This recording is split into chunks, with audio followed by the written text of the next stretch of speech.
तो how does India import करता है फिर निकल्स, अनरॉट निकल्स और 6,500 करोड़ कॉपर ओर।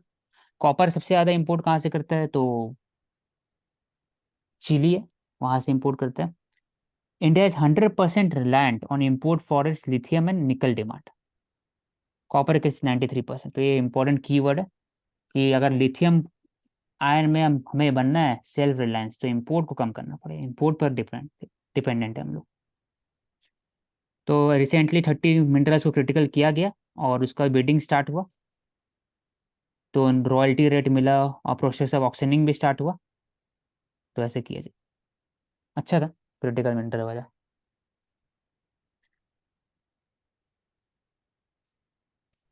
फिक्की, फिक्की प्रेसे ग्रुप है, बिजनेस, वो लॉबी करते हैं, उनका जो पॉलिसीज चेंज आना चाहिए उनके हिसाब से। सब लोग आते हैं इसमें, मतलब इंडस्ट्री और पॉलिटिक्स और बाकी सब चीजें। It is Federation of Indian Commerce and Industries. White collar job और ब्लू कलर जॉब में क्या फर्क है, करुणा? बोलते हैं ना व्हाइट कलर ब्लू कलर, ऐसा और भी होता है, अगर और भी अगर पता होगा तो मानसी। हाँ, एक पिंक कॉलर जॉब्स हो तो हम्म, स्पेसिफिकली वुमेन के लिए, सॉफ्ट स्किल्स के लिए होता है, लाइक द नर्सिंग इंडस्ट्री.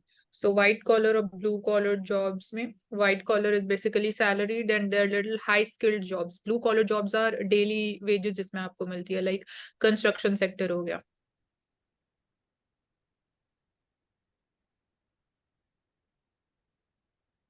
और रेड कॉलर क्या होता है? Red collar job? Red collar job, I guess it is related to the healthcare sector or the emergency services, like we can talk about fire brigades, ambulances. yes. Now coming to the Financial Express newspaper, bond yield. Yield मतलब कि आपको जो मिलेगा profit long term में, ये नहीं होता है मानसी, कि आप जो हाँ, इन्वेस्ट यील्ड. करते हो हाँ, कि बॉन्ड से जो आपको मतलब एज अ रिटर्न आप बोल रिटर्न सकते हो, मिलेगा, हाँ तो that profit called return. Yield. Renewable energy capacity addition gather space. ये ऊपर कोटेशन है औषिक, we can take that up इसी पेज पे. Indian labour rich nation. India labour rich nation है, मतलब वर्क फोर्स बहुत ज़्यादा है, डेमोग्राफिक डिफिडेंट, अनटिल अनलेस इस पर आप रीस्किलिंग स्किलिंग नहीं करोगे तब तक फिर दिक्कत हो जाएगा। तो लेबर रिच से लेबर पुअर हो सकता है, डेमोग्राफिक पेरिल हो सकता है, तो उस पर बात कर सकते हैं। लेकिन ऐसा नहीं है, बहुत जगह स्टेप लिया जा रहा है। तो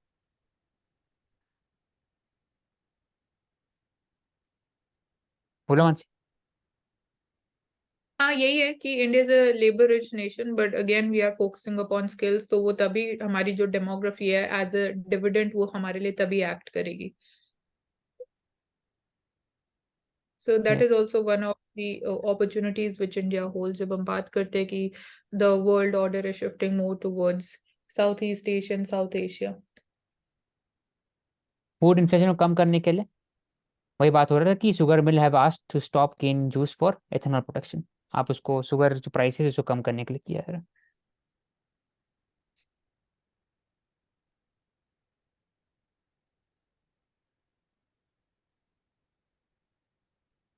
सीसीआई क्या है, करुणा? सीसीआई,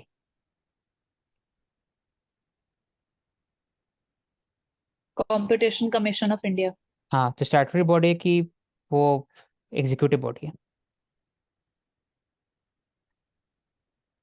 स्टैट्यूटरी बॉडी है, कंपटीशन कमीशन, उसका रोल क्या है?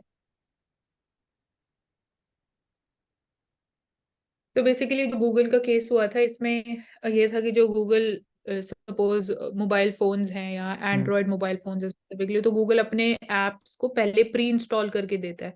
सो data that is neutrality, again net neutrality के खिलाफ है एक तरह से। Net neutrality. हाँ, वो भी एक केस है कि अगेन एडवर्टाइजमेंट प्रैक्टिसेस जो ऑनलाइन फॉलो करता है गूगल. एंड इसमें भी लाइक गूगल सर्च भी जब आप करते हो तो जो रैंकिंग आती है आफ्टर सर्च, तो उसमें भी वी से कि ऑब्जेक्टिविटी होनी चाहिए। तो सीसीआई प्रमोट करता है कि हेल्दी कंपटीशन होना चाहिए, नाम में कंपटीशन है, हेल्दी कंपटीशन होता है मार्केट प्लेस में कोल्यूजन नहीं होना चाहिए, इनसाइडर इशू नहीं होना चाहिए, क्वालिटी अप्रूवल अच्छा होना चाहिए ओवरऑल।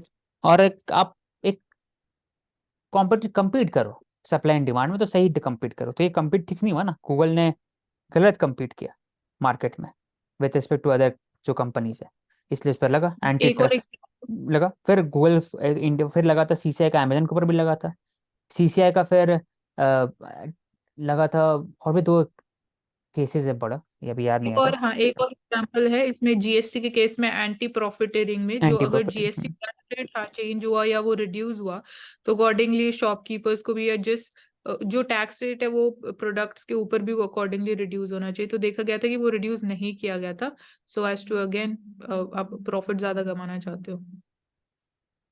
यस, रुपी बॉन्ड ये ले लो मानसिक पर। So rupee bond issuances at record high. So this is again a step towards internationalization of rupee कि जो bonds issue की जा रही है वो रुपी में है, तो अब इंडियन रुपीज में पैसा रेज कर रहे हो।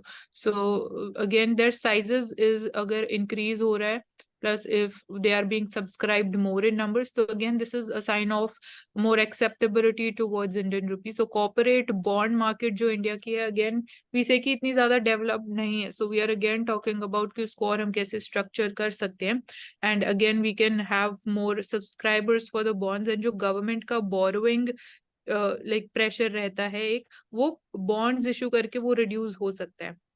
So corporate bond yield curve, it is flat, and mutual funds, they are tanking up on the short duration bonds at attractive levels. So even mutual funds, they are investing usually in the short duration bonds जिनका tenure shorter time period का है, and yield curve is also flat। तो ये भी एक तरीके से बोल सकते हैं कि volatile इतना नहीं है अभी ऑफ लेट। जो हमें yield curve inversion देखने को मिल रहा था, उसमें ये होता है कि जो short duration bonds होती है उनका yield ज्यादा था compared to the long duration bonds। So like normal circumstances में इसका ऑपोजिट होता है कि जितने ज्यादा लॉन्गर टेन्योर का बॉन्ड होगा उसका आपका यील्ड ज्यादा होगा, बट बॉन्ड यील्ड इन्वर्जन एक, it is again a sign of risk.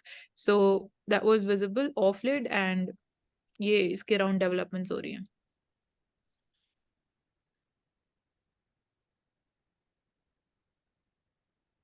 तो Russia is in OPEC plus, Saudi Arabia बाकी सब जो है कंट्रीज है ओपेक में आते हैं।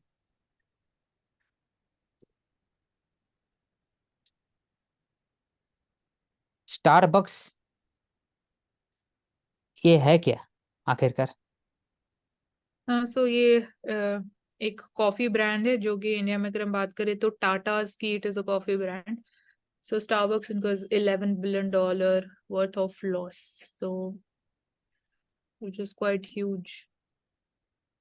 So USA based एक ये chain है of तो specifically known for coffee.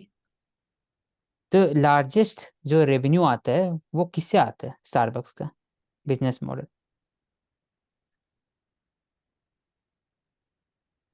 इसलिए मैं पूछा था क्वेश्चन ये। केएफसी का, मैकडोनल्ड का, स्टारबक्स का सबसे ज्यादा रेवेन्यू किससे आता है मानसी? किससे आता मतलब जो, हाँ, ये उनकी स्पेशलाइजेशन है जिस चीज में, जैसे they are known for the coffee, तो कॉफी बिजनेस से आई गेस होना चाहिए, जो मेरे हिसाब से तो यही क्या है। ऐसा हो सकता है कॉफी बिजनेस से आप कॉफी बेच बेच करके आप इतना पैसा कमा सकते हो? हाँ, it is majority of the difficult. Service है ना, वो आता है इसका रियल स्टेट से। कि आप कभी देखोगे कि तो स्टारबक्स जो है ना वो एकदम प्राइम लोकेशन पर खुलता है, अपना एकदम प्राइम पॉश इलाके में स्टारबक्स खुलता है। इंडिया में हर जगह नहीं, बहुत कम जगह है। तो वो क्या कहता है, वो पूरा खरीद लेते हैं, आसपास का रियल एस्टेट खरीद लेते हैं। तो एक तो है कि फ्रेंचाइजी में दे देता है, तो टाटा को मिल गया, टाटा का उससे उससे पैसा आ गया स्टारबक्स के हाथ में। दूसरा कि जो खरीदता है तो बाकी जो बड़ा सा कोई अगर मॉल है तो पूरा खरीद लिया, तो जो मॉल है बाकी सब है ना वो रेंट देते हैं स्टारबक्स को, उससे भी आता है। तो सिर्फ कॉफी पर नहीं, कॉफी एक ब्रांड दिखाने के लिए उसके लिए स्टार्ट हुआ था। केएफसी भी उसी से स्टार्ट हुआ था और मैकडोनल्ड भी उसी से स्टार्ट हुआ था, लेकिन जब बड़ा होते गया ना तो वो रेंटल हो गया एक तरह से बिजनेस, क्योंकि इतना प्रॉफिट कर ही नहीं सकते। $11 बिलियन टू मतलब लॉस है जबकि है, प्रॉफिट कितना होता होगा हमेशा?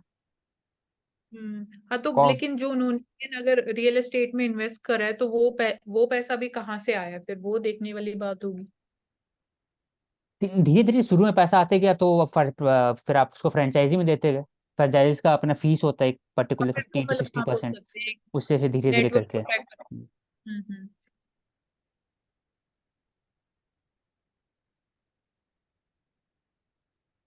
पावर ऑफ इंडियन यूथ, उसी की बात करें, demographic dividend of period. Rich nation must prevail on the fossil fuel lobby to act in the interest of the planet. वही नॉर्थ साउथ डिवाइड की बात हो रहा है यहाँ पर कि हर का एक एक रिस्पॉन्सिबिलिटी है और डिफरेंशिएट रिस्पॉन्सिबिलिटी है, उसी में जस्ट ट्रांजिशन होना चाहिए। क्लाइमेट एक्शन प्लान, सबका अपना अपना रिस्पॉन्सिबिलिटी, उसके हिसाब से चलो। फेज आउट, और इसी की बात करते हैं। इंडिया बात करता है no phase out option. Global stock take negotiation, GS इसको बोलते हैं।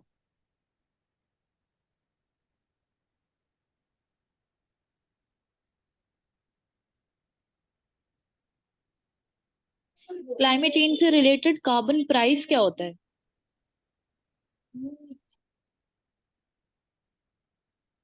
कार्बन मतलब प्राइस। कोई कार्बन प्राइस यही है कि जितने कार्बन एमिशंस हो रहे हैं विल हैव टू पे फॉर दैट। एक ये इसका इंटरप्रिटेशन हो सकता है, और एक कार्बन प्राइस पॉजिटिव इंटरप्रिटेशन भी हो सकती है कि जो कार्बन क्रेडिट्स होते हैं, सो अकॉर्डिंगली मतलब जितना कार्बन एमिशंस आप सेव कर पाते हो, आप नहीं करते हो, उसके लिए you are rewarded in the form of carbon credits.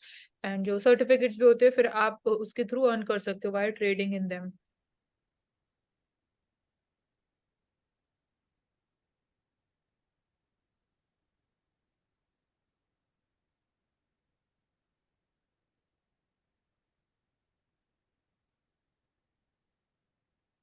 Coming to the Indian newspaper, Divya, इसमें देखना, और जहाँ पे करुणा तुम्हारा आया होगा उसको बोल दो। ओके। ले लो ये,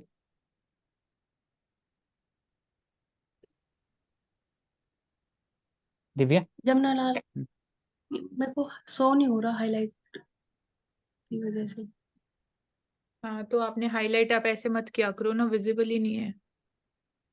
इसी वाले पोर्शन में नहीं है वो। जमनालाल बजाज से रिलेटेड है कि वो स्वतंत्रता संग्राम के टाइम में थे।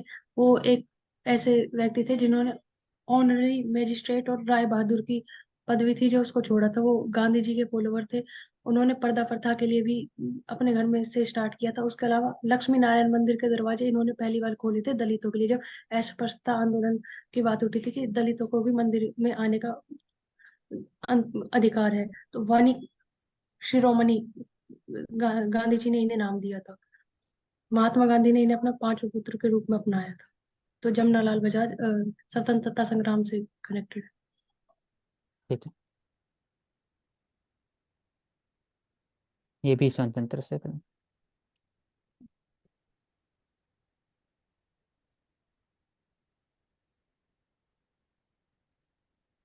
बच्चों के अपहरण के मामले में समझौते के आधार आधार पर खत्म नहीं किए किए जा सकते। क्योंकि 3 साल की बच्ची को खरीद कर बेच दिया गया था, तो उसके रिलेटेड है कि उनको ऐसे नहीं कोर्ट के बाहर सुलझाकर या रिपोर्ट को वापस लेकर सोल्व नहीं किया जा सकता, क्योंकि वो उनके संरक्षण से रिलेटेड है। और नाबालिग के अपहरण को इस तरह से मंजूरी नहीं दी जा सकती। इसमें देखा गया था कि 2 साल की लड़की और 2 साल के लड़के और 3 साल की बच्ची को अपहरण हुआ था। पर अगर लड़का वापस मिल गया इसलिए रिपोर्ट ही नहीं कराई गई बच्ची की, उसको वापस ले लिया गया। तो कोर्ट ने उसी के ऊपर कहा है कि ये गलत है। इस तरह से उनको बाहर नहीं सुलझाया जा सकता। उसके लिए कानून होने चाहिए ताकि कानून का राज नियमित रहे।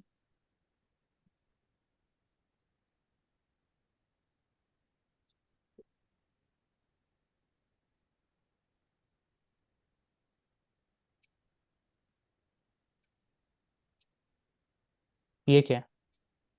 गुणवत्तापूर्ण रोजगारी की चुनौती तो रोजगार से रिलेटेड है कि जब हम 2023 22 और 23 में देखते हैं तो किस तरह से 22 में 8.30% बेरोजगारी थी, जो 22 23 में आकर 7.08% हो गई है। अगर गुणवत्तापूर्ण रोजगार की बात करते हैं तो वो होता है जहाँ एक परिवार को एक व्यक्ति को अपने परिवार और काम के लिए पर्याप्त समय मिले, उनकी सैलरी उपयोग जितनी होनी चाहिए उतनी हो, जिसमें वो अपना जीवन व्यतीत कर सके, घंटे निर्धारित हो, संतुलन हो, दिमाग पर ज्यादा तनाव ना हो, इस तरह के हो। जब हम देखते हैं जो असंगठित क्षेत्र है जहाँ पर श्रमिक काम करते हैं, तो उनके लिए इस तरह की स्थिति नहीं हो पाती, जितने उन्हें मिलना चाहिए उतना रोजगार नहीं मिलता, और रोजगार करने के बाद भी जो उनकी सैलरी होनी चाहिए वो उन्हें पर्याप्त नहीं मिलती, या फिर जो उनके लिए काम की जगह है वहां पर उस तरह के जो सुविधाएं उपलब्ध होनी चाहिए वो नहीं होती। तो उनके लिए भारत सरकार ने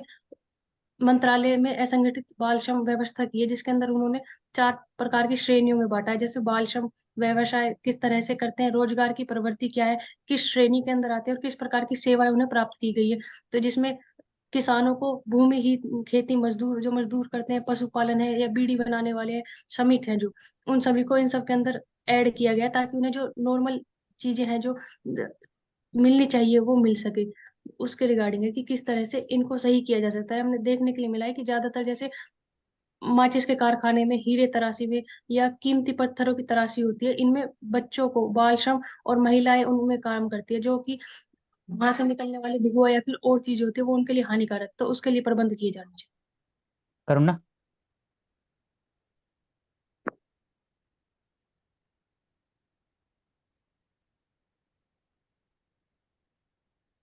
यहाँ पे हम बात कर रहे हैं कृतज्ञता और कृतघ्नता। तो इसमें एक एग्जाम्पल दिया गया है, फॉर एग्जाम्पल पेड़ का एग्जाम्पल दिया है कि जब हमें फल और फूल चाहिए होते हैं तो हम हमारे आंगन में जो पेड़ लगा होता है हम उसकी पूजा भी करते हैं, हम उसको अप्रिशिएट करते हैं। बट जब पतझड़ पतझड़ का मौसम आता है और वो पत्ते गिराता है और हमें साफ करना पड़ता है, तो हम उसी पेड़ को कोसते भी हैं।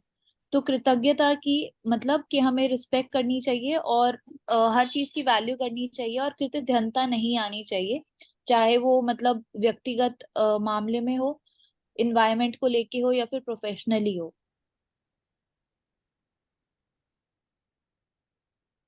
जैसे एग्जैक्ट मीनिंग क्या हुआ दोनों का? एग्जैक्ट मीनिंग ये होगा कि कृतज्ञता मतलब दूसरों की वैल्यू करना अपने मोटिव से ऊपर होके, ना कि सिर्फ अपने मोटिव से डराइव होके कि जब हमें किसी चीज की नीड है तो हमने उसकी रिस्पेक्ट की और उस चीज को पूछा। और कृतज्ञता मतलब वही कि जब हम किसी चीज को सिर्फ अपने सेल्फिशनेस की वजह से इम्पोर्टेंस देते हैं, तो उससे ऊपर उठना चाहिए हमें। तो एथिकल हिसाब से, जीएस पेपर 4 के हिसाब से इम्पोर्टेंट एलिमेंट्स क्या है इसमें, इंग्लिश में अगर होगा तो, अगर इंग्लिश में इसको चेंज करना है, ट्रांसलेट करना है, और द एलिमेंट। एक तो ग्रैटिट्यूड हो सकता है। अकाउंटेबिलिटी। ठीक, करुणा बोलो फिर प्रेरणा बोल। अकाउंटेबिलिटी भी है एक फैक्टर। यस। और आप बताइए। प्रेरणा बोलो। यही कृतज्ञता का मीनिंग ग्रैटिट्यूड होता है, तो वो तो पॉइंट ला सकते हैं। ग्रेटिफिकेशन, ग्रेटिट्यूड, सेल्फलेस काम करना चाहिए, सेल्फलेस एटीट्यूड नहीं होना चाहिए, इसी का बात है, इसमें बात हो रहा है। दूसरा, एम्पैथी, दूसरों के लिए भी काम करना चाहिए, तो एक कीवर्ड हो गया एथिक्स के हिसाब से। मानसी। संवेदनशीलता भी होनी चाहिए कि किसी चीज को सिर्फ यूज किया और फेंक दे, इस तरह से नहीं होना चाहिए। तो उसके ऊपर है सारा का सारा कि जब जरूरत थी या जब तक वो चीज हमारे काम में आ रही थी तब तक उसको लिया, जैसे हमें पता है कि अब हमारे लिए कोई यूजफुल नहीं है तो उसको फेंक दिया। तो इस तरह की चीजें नहीं होनी चाहिए, उनके प्रति भाव या भावनाएं, संवेदनशीलता हमारे अंदर होनी चाहिए। और एक और हो जाएगा ओनरस टुवर्ड्स अदर्स ऑल्सो, मतलब रिस्पॉन्सिबिलिटी की बात करते हैं तो आपकी खुद की रिस्पॉन्सिबिलिटी नहीं होती उसमें, खाली बाकियों की भी होती है। ठीक है, तो कल्प में धर लेते हैं, अगर कोई व्यक्ति पढ़ना पसंद नहीं करता है तो वह जिंदगी के अंतिम दिनों में बिल्कुल अकेला दिखाई देता है। प्लेटो ने कहा है ये। तो पढ़ाई क्यों इम्पोर्टेंट है? पढ़ाई से सिर्फ नौकरी नहीं मिल सकता है, पढ़ाई से आपका जो ओवरऑल डेवलपमेंट है ह्यूमन माइंड का, मानस का, या फिर आप कैसे सोचते हो, विचार आप कैसा डेवलप होता है ओवर द इयर्स अपने जीवन काल में, वो आपको एक शांति महसूस कराते हैं अपने लास्ट अंतिम दिनों में। आप भगवान के करीब पहुंच जाते हैं, आप सोसाइटी के तरह के लिए सोचते हैं, तो आप सेल्फलेस एक्टिविटी बढ़ते जाता है लास्ट दिनों में। आप कुछ करने के लिए सोचते हैं, अगर आप नहीं पढ़ाई करेंगे तो आपका सिर्फ मन जो होगा छोटा रहेगा, सिर्फ अपने मैं मी और मेरा परिवार इसी पर ही घूमते रहेगा। तो हो सकता है कि जब मेरा परिवार या बाकी सबका जब डेथ होगा तो आप अकेले हो जाएंगे लास्ट पर आते आते। तो पढ़ना बहुत सही चीज़ है, क्योंकि उसे टाइम पास सिर्फ नहीं होता, उसमें आपको एक ज्ञान होता है, मनोज्ञान और आत्मज्ञान होता है, जो आपको हेल्प करता है एक लॉन्ग टर्म अच्छी जिंदगी जीने के। मेरा तो ये इंटरप्रिटेशन है। मानसी? हाँ, यही रहेगा, मेरा भी यही इंटरप्रिटेशन रहेगा, और इसमें ऐड तो नहीं कर सकते हैं करूँ ना? ये। हाँ, अंतिम दिनों में जब आप अगेन अगर आपकी पढ़ने की इंटरेस्ट होता है, या एक रीडिंग हैबिट अगर आपकी डेवलप होती है, तो आप और कुछ भी कर सकते हो, मतलब तब आप अकेले नहीं होगे। अगर आप अंतिम दिनों की भी अगर बात करते हो, तो वो भी आपको एक डिफरेंट तरीके से मेंटल पीस देगा। यस, वही बता, आत्मज्ञान मनोज्ञान सब सब चीज़ हो सकता है लास्ट में आते। और बताओ करूँ ना? पढ़ने दिव्या? आई थिंक हमें चीजों को देखने का एक नया नजरिया मिलता है अगर हम पढ़ते हैं तो। दिव्या? यहाँ पढ़ने का सिर्फ किताबों से पढ़ने के नहीं ले सकते, उस चीज को समझने के लिए भी दे सकते हैं। जैसे हम समझ। कबीरदास का एग्जाम्पल ले सकते हैं, वो पढ़े लिखे नहीं थे, पर उन्होंने किस तरह से चीजों को समझा, उनको अपनाया और अपनी जीवन शैली में लाया। और जो उनकी वाणियां हैं, जैसे कबीर की वाणियां, तो उनके थ्रू उन्होंने उस टाइम पे जाति प्रथा के लेकर, स्त्रियों को लेकर, और जो आडंबर जो चल रहे थे कि किस तरह से धर्म के नाम पर पागल बनाया जा रहा था, तो उन सब के ऊपर अपनी वानियां दी थी और उनके लिए लोगों को जागरूक किया था। तो सिर्फ पढ़ने से नहीं होगा, उसके लिए खुद भी चेतना जागरण होना है, ज्ञान उस चीज से भी किया जा सकता है कि अगर वो होगा तो आप अंतिम समय में बिल्कुल अकेले नहीं होगा, आपको पता होगा कि किस तरह से अपना जीवन यापन करना है। हम्म उस दिशा में भी ले मैं सकते इसमें एक ही इंग्लिश वर्ड, जो इसमें इंग्लिश फ्रेज तो याद आया मुझे, life unexamined is life worth not living, ऐसी कुछ कहा गया था कि एग्जामिन करने का मौका मिलता है अगर पढ़ते हैं तो आप अप्लाई करते हो कॉन्सेप्ट को अपने ज़िंदगी में, और लास्ट में अंतिम मोड में रहते हो तो आप सोचते हो कि क्या मैंने एक अच्छा लाइफ जिया। तो उसी के लिए पढ़ना इम्पोर्टेंट है।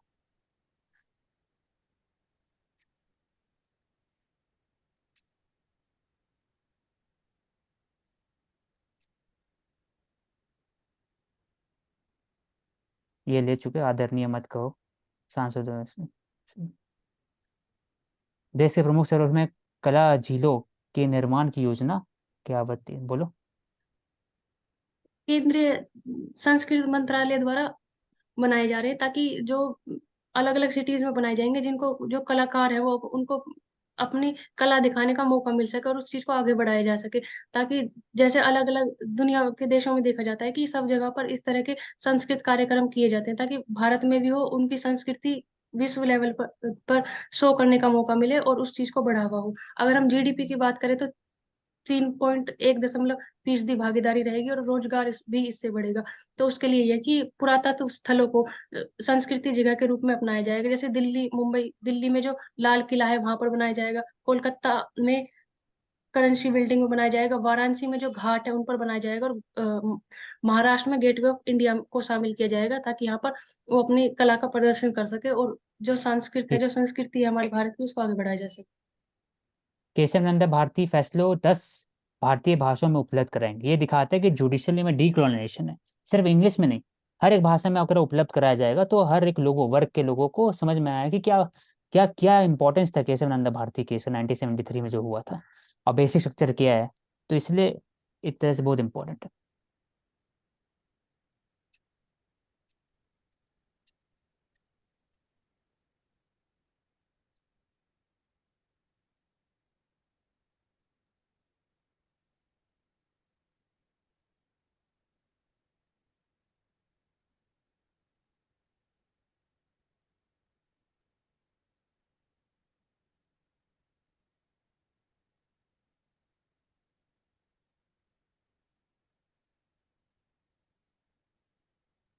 I think we have finished now. We will conclude each 30 second के अंदर में, उसके बाद फिर we can take up in Times of India by Mansi.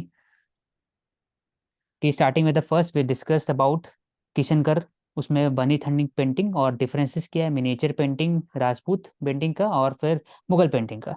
Then we discuss about the Natya Shastra और उनका क्या होता है। 10th सेंचुरी 100 BC में था Natya Shastra. It is talking about the drama, dramatics, नृत्य और भाव रस etcetera. The role of Shanti Niketan during the Swadeshi movement, कैसे रोल प्ले किया with respect to the culture, sensitisation of the people, civilisation awareness, और उनको एक मोटिवेशन मिला कि लोग के अंदर में कैसे काम करें। That's from my side. Divya 30 seconds. हट्टी कम्युनिटी के बारे में डिस्कस किया था कि उन्होंने अनाउंस किया प्रोटेस्ट के बारे में। तो आर्टिकल 19 हमें पीसफुल प्रोटेस्ट के विद रिस्ट्रिक्शन के साथ परमिशन देता है। इसके अलावा हमने डिस्कस किया था कि केस ऑन भारतीय केस है जो 10 अलग अलग भाषाओं में प्रेजेंट कराया जाएगा ताकि उसको सभी लोग समझ सके। स्टैचू ऑफ एनटीआर के बारे में डिस्कस किया था हमने कि एनटीआर रामाराव जो आंध्र प्रदेश के सीएम थे उनके बारे में। और सुप्रीम कोर्ट ने कहा है कि डिटेल इंफॉर्मेशन होनी चाहिए इनलीगल माइग्रेशन की। तो 1971 में जो इनलीगल माइग्रेशन हुआ था उसके बाद असम अकॉर्ड हुए थे जो 1985 में होते हैं, जिसके अकॉर्डिंग एक्सेप्ट कर दिया था कि असम के अलावा सिटीजनशिप एक्ट आएगा जो वो उन पर अप्लाई नहीं होगा ताकि उनके जो राइट्स है उनको सेफ रखा जा सके। Okay Karuna. So in terms of geography हमने पढ़ा C40 कंट्रीज के बारे में, that is climate leadership group के अंडर आते हैं।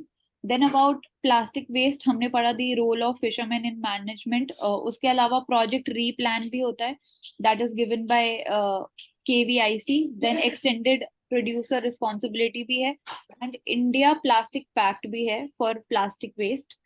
तो प्लास्टिक वेस्ट से रिलेटेड कस्तूरी रंगन कमिटी है जिसने प्रपोज किया था कि 37% ऑफ द टोटल एरिया जो वेस्टर्न घाट्स में है उसको हम ESA डिक्लेयर करेंगे। एंड उसने रिकमेंड किया था ब्लैंकेट बैन, जो कि माइनिंग हो रही है या फिर red category industry settle up हो रही है वहां पे, या थर्मल पावर प्रोजेक्ट्स हो रहे हैं, उनको बैन करने के लिए। वेस्टर्न घाट से ही रिलेटेड गडगिल कमिटी भी थी, उसने भी चेंजेस प्रपोज किए थे गवर्नेंस ऑफ एनवायरनमेंट जैसे हम अप्रोच करते हैं उस चीज में, एंड प्रपोज किया था बॉटम टू टॉप अप्रोच, ग्राम सभा को सबसे हाईएस्ट प्रायोरिटी देनी। उसके बाद हमने BOD एंड COD की बात की थी। BOD stands for biochemical oxygen demand and COD stands for chemical oxygen demand. Then regards of rainwater distribution, we talked about mismatch of rainwater and how we can use the China city sponge concept. Thank you. Aanchal. Yes, firstly, I will cover digital public infrastructure कि उसका purpose क्या है और मतलब कैसे helpful है। तो digital public infrastructure इसको फाइनेंशियल इंक्लूजन, तो इससे क्या होगा, इनोवेटिंग माइंडसेट आएगा। तो फिर हमारे पास एक डाटा है रिगार्डिंग दिस कि world entering transformative era with mobile internet user expected to reach 5 billion by 2030। तो यहाँ पे हम बात कर सकते हैं कि डिजिटल पब्लिक इंफ्रास्ट्रक्चर के 3 पिलर्स हो सकते हैं, that is productivity, growth, and the next is governance, and it is also best example of participatory governance framework as it is for solution oriented framework पे हम इसको बोल सकते हैं। नेक्स्ट हम इसमें ये नहीं बोलेंगे कि सिर्फ हम इंडिया के लिए डिजिटल पब्लिक, तो हम इसमें अदर नेशंस को भी जोड़ रहे हैं, जैसे कि फिर हम G20 की बात कर सकते हैं, ग्लोबल साउथ में हमारा पार्टिसिपेशन है। तो एक तरीके से ये सॉफ्ट पावर है that is open for all, that is open accessibility and interoperability, यानी कि technology for all. Next, regarding society concept, I will discuss about dowry issues. Like Kerala में डॉक्टर ने इस तरीके की डिमांड की थी regarding this, तो फिर वहाँ पे हम मेंशन कर सकते हैं कि प्रोहिबिशन ऑफ डाउरी एक्ट 1961, और कि डिप्रेशन होता है लोगों के बीच में भी कि कहीं ना किस डोरी की वजह से मैरिज कैंसिल ना हो जाए, तो ये वाला इशू भी एक होता है। तो इसके रिगार्डिंग हम कैसे डील कर सकते हैं वो हम सोच सकते हैं। नेक्स्ट इज कि हम अगर बात करें तो फाइनेंस मिनिस्टर ने बोला है कि out performed developed economies schemes reaching more people. तो उसके रिगार्डिंग कि हम सिर्फ इसमें ये नहीं है कि हम क्लाइमेट चेंज के बारे में बात कर रहे हैं, इसके और भी इनडायरेक्ट इम्पैक्ट होंगे, जैसे कि हम पॉवर्टी को कम करने की बात कर रहे हैं, ग्रोथ इंजन की बात कर रहे हैं with green agenda. Next, the acid is throne on a 17-year-old girl in new Delhi. तो फिर हम ये देख सकते हैं कि इतने डेवलप्ड सेंटर के होने के बावजूद भी वहां पे भी ऐसे केसेस हो सकते हैं। तो हम क्या चेंज लाए कि ये वाले केसेस, इस टाइप के केसेस रुक जाए, तो ये हम सोच सकते हैं। बाकी बिग 21 की हम लोग बात कर रहे थे, तो इसमें क्या हो रहा है, gender integration through eyes of women pilots. तो यहाँ पे वुमेन लेड डेवलपमेंट की बात हुई, ये एग्जाम्पल हो सकता है जो डिफरेंट होगा थोड़ा सा। और बाकी इसमें हम बोल सकते हैं कि सोशल, इकोनॉमिक और एजुकेशनल तीनों पर्सपेक्टिव से हम इसको बढ़ाने की बात कर रहे हैं।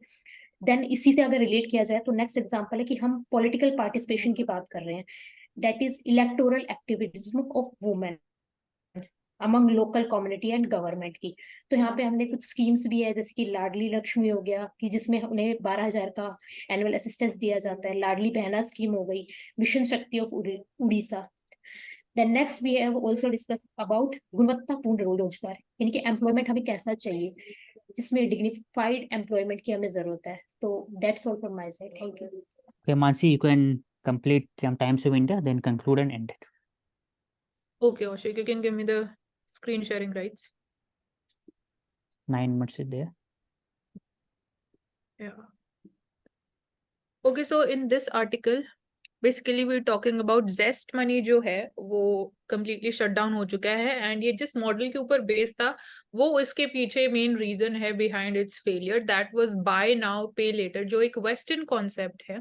अगर हम बात करते हैं इंडिया में जो बोरोवर्स हैं, comparing the maturity of the borrowers in India and Australia और इंग्लैंड से अगर हम कंपेयर करें तो ये मॉडल वहां से आता है।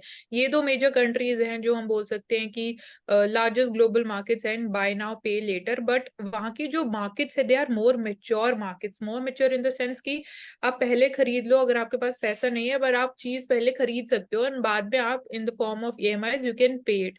बट इंडिया में जो रीपेमेंट की साइकिल है वो फुलफिल कंप्लीटली नहीं हो पाती है, टाइमली रीपेमेंट्स नहीं हो पाती है, तो इसकी वजह से ये मॉडल पूरा कोलैप्स होता हुआ दिखाई दिया। एंड आफ्टर कोविड-19 जो था, it came into the picture 2022 और 2020 एंड 22 2 साल के लिए it was on a boom. But उसके बाद RBI ने रेगुलेशंस इंपोज करी। यहाँ पे हम फिनटेक कंपनी की बात करें, Zest money is a fintech company. तो लेंडर्स की अगर हम बात करते हैं तो एक फिनटेक कंपनी और banks. So RBI regulation, because they recognise कुछ सिस्टमिक रिस्क है मार्केट में, उसकी वजह से अगेन पूरे इंडिया में जो हमारा फाइनेंशियल इकोसिस्टम है उसके ऊपर ह्यूज रिस्क मतलब इंक्रीज हो सकता है if this goes unregulated. So we saw basically कि जो एक और जो सेकंड रीजन था behind its failure was asset liability mismanagement. मतलब कि जो जेस्ट मनी ने जहाँ पे अपना पैसा इन्वेस्ट किया था वहां से उनके रिटर्न्स कम होना स्टार्ट हो गए, एंड प्लस जो उनको आगे रिटर्न्स देने थे ऑब्वियसली वहां पे उन्होंने डिफॉल्ट करना स्टार्ट कर दिया, एंड जो उन्होंने पैसे लोगों को लेंड किए थे इन the form of personal loans वहां पे भी डिफॉल्ट होना स्टार्ट हो गए थे। तो दोनों तरीके से वी कैन से कि एक तरीके से जेस्ट मनी के लिए डबल वैमी होगी, जिसकी वजह से उनका जो पूरा business model था that started faltering. So this is around this, and जो basic tenets of lending क्या हो सकते हैं, हम क्या बात कर सकते हैं, तो इसमें हम बोलेंगे कि ये जरूरी नहीं है कि हमेशा जो बोरोवर होगा ही और she will be always good, या आप हमेशा जो उनकी क्रेडिट वर्दिनेस है हमेशा सेम रहेगी। सेकंड इज कि जो बैंक्स या फिर जो फिनटेक कंपनी है जब वो पैसा लेंड करते हैं तो they have to do this exercise जिसको हम बोलते हैं underwriting the loan, and this should be done diligently. तो यहाँ पे underwriting of loan is basically to assess the credit worthiness of a borrower. So this should be done diligently, क्योंकि ultimately it is upon the lender जो उनके पूरे business के ऊपर इसका इम्पैक्ट होगा। तो इनिशियली तो ये लगता है कि लोन की डिमांड अगर इंक्रीज हो रही है तो हम दे देते हैं पैसा, but this should be done diligently and objectively. So fintech companies they are now gradually understanding कि क्या बेसिक टेनेट्स होने चाहिए when it comes to lending the money. So this is based upon this, so एक पूरी इसके ऊपर case study है। Plastic की हम बात करते हैं तो इंडिया में प्लास्टिक विजन 2023 हर 3 साल में ये होता है। सो यहाँ पे एक इंपॉर्टेंट बॉडी जो है, इसको प्रेशर ग्रुप भी बोल सकते हैं, all India plastics manufacturers. So India कैसे इसको एक अपॉर्चुनिटी में कन्वर्ट कर सकते हैं when we are talking about plastic pollution. So India can be a global destination for sourcing the plastics.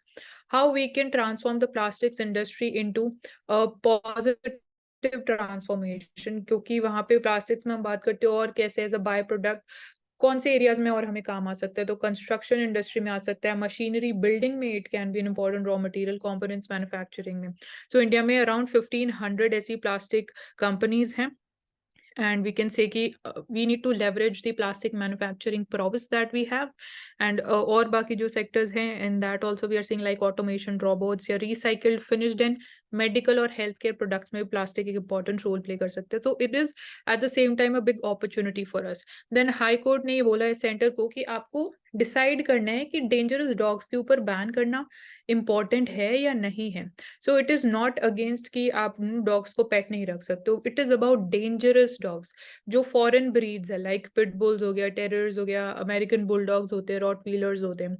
So instead जैसे हम बात करते हैं कि वोकल फॉर लोकल, जब हम प्रोडक्ट्स मैन्युफैक्चरिंग एंड बाइंग की बात करते हैं, तो for this should be applicable here also. Local breeds को प्रमोट करना चाहिए, क्योंकि अगेन जो इंडियन ब्रीड्स है they are far more sturdy and they जो इंसिडेंसेस है वो फॉलिंग सिक, सो वो भी कम होते हैं.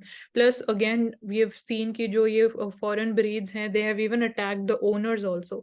सो इंडिया में ऑल्दो इट इज बैंड, जो डेंजरस डॉग्स हैं 12 ऐसी कंट्रीज हैं where they are banned in the sense कि आप उनको पेट नहीं रख सकते हो. बट दिल्ली में देखा जा रहा है एमसीडी स्टिल इन डॉग्स को रजिस्टर करती है to be kept as pets. So this needs to be checked, and ये ड्यूटी है definitely centre and state government की to act as a welfare state.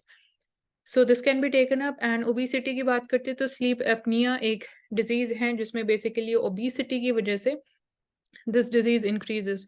सो इस डिजीज की वजह से और जो हेल्थ डिजीज हो सकते हैं उनका रिस्कीनेस भी इंक्रीज हो जाता है. तो देखा ये जा रहा है कि 30% ऑफ जो पॉपुलेशन है उनका बॉडी मास इंडेक्स है 30 kg पर मीटर स्क्वायर, एंड 98% का इट इज 40 kg पर मीटर स्क्वायर. सो ये एक तरीके से साइलेंट किलर की तरह एक्ट कर रहा है, एंड ये सारे डिजीजेज हैं, टाइप 2 डायबिटीज, हाइपरटेंशन, और इंक्रीज हो सकते हैं. और इंडिया की youth population 18 to 15 4 years of age के बीच में इट इज 13.8% ओबीस पॉपुलेशन है. तो इसमें बेसिकली ये देखा जाता है कि जो जिन लोगों का स्पेसिफिकली स्मॉल फेरिंग्स होता है, जो हमारे नेक में लोकेटेड होता है, वो और नैरो हो जाता है बिकॉज ऑफ ओबेसिटी, क्योंकि वहाँ पे जो फैट है एंड फैट डिपॉजिट होने लग जाता है वॉल्स पे, तो उसकी वजह से अगेन ये प्रॉब्लम का रिस्क इंक्रीज हो जाता है. तो इसको जो स्पेसिफिक टर्म यूज करते हैं ओबेसिटी हाइपोवेंटिलेशन सिंड्रोम हम इसको बोलते हैं. एंड इसमें 3 इंपॉर्टेंट चेंजेस करने की जरूरत है लाइफस्टाइल मॉडिफिकेशंस में. डाइटरी चेंजेस, फिजिकल एक्टिविटी करना इंपॉर्टेंट है, पॉजिटिव एयरवे प्रेशर थेरेपी एक होते हैं. सो इसके पीछे causes is adverse workplace, school, social and home environment जो है, stress condition, depression, lack of exercise, and सबसे बड़ा रीजन है easy availability of the fast food because of apps like Zomato and Swiggy. This we have taken up. Civil services में 76 people successful aspirants are from science stream. So पहले ये होता था कि humanities stream लेना important है. So again it is more about having generalists and not experts. And economy की बात करें तो एज जर्मन इकोनॉमी फॉल्टर्स, आने वाले साल में जो रिस्क है with recession that increases, Germany में, इटली, फ्रांस, स्पेन, वहाँ पे जो इंडस्ट्रियल आउटपुट है that is shrinking. And 3 main reason इसके पीछे, expensive energy, higher interest rates and weak global demand is the reason. So इसकी वजह से अगेन ऑल्दो वी सी कि इटली ने it has withdrawn from belt and road initiative, but ultimately बात वो यही कर रहे हैं कि हमें चाइना के साथ ही अपने इकोनॉमिक टाइज और ट्रेड कॉर्ड स्ट्रेंथन करने की जरूरत है. तो एक ये ओवरऑल अगर हम ब्रॉडर सेंस में बोले तो एक ये रिस्क फैक्टर भी है कि कंट्री स्टिल उनके पास अल्टीमेटली ऑप्शन यही बचता है. तो यहाँ पे इंडिया के लिए भी अपॉर्चुनिटी है कि we can be good investment destination for these countries, and हम भी अपना ट्रेड टाइज और स्ट्रेंथन कर सकते हैं. Then this is about the drug cartel trade, जो हम गोल्डन ट्रायंगल की बात करते हैं. तो कितना इजीली ये हुआ, मतलब कि एयर ट्रैवल से इसको ट्रांसपोर्ट किया गया, एंड जो स्कूल एंड कॉलेज स्टूडेंट्स है वो मेजर क्लाइंट्स रहे. दिल्ली, नोएडा, गुरुग्राम में कोरियर सर्विसेज के थ्रू उनको ट्रांसफर किया गया, एंड इंस्टाग्राम से उनसे कांटेक्ट किया गया, and online transfer of money was being done. So 3 महीने में 1 करोड़ पैसे ट्रांसफर हुए हैं. सो अगेन यहाँ पे regulation becomes very important, and this is one important doctrine, group of companies doctrine. मतलब जो arbitration proceedings होती हैं जो non signatory parties है, but situation अगर same है तो non signatory parties would also be covered under that. तो इसका simple meaning है. line of no control, this cartoon says कि यहाँ पे आप देख सकते हो as demons, communal divide कितने बड़े हैं, caste divide जो